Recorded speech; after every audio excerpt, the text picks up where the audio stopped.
Hello guys and welcome back to the channel. In this video, I'm going to show you how you can use voice chat and Globe for Geometry Dash. So let's get into it. Before getting started, keep in mind that voice chat is only supported on certain platforms such as PC. If you're playing on Android, this feature is currently unavailable.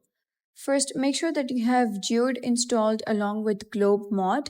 If you don't see it immediately, use the search bar to find it.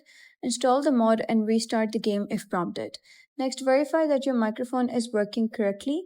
You can test it through your computer's sound settings or another application. Once your microphone is ready, launch Globe and connect your Discord account. To do this, open Globe settings and click the link option, then complete the Discord authorization process. Discord linking is required because voice chat relies on your connected Discord account. After linking Discord, open the Globe settings menu and navigate to the voice section. Enable voice chat and confirm that the correct microphone and audio devices are selected. Adjust any additional voice settings as needed. Once everything is configured, join any available Globe room. If you want to test your microphone, you can enable audio loopback to hear your own voice. After joining a room, remember that voice chat is not automatically active. To start speaking, press the designated push to talk key.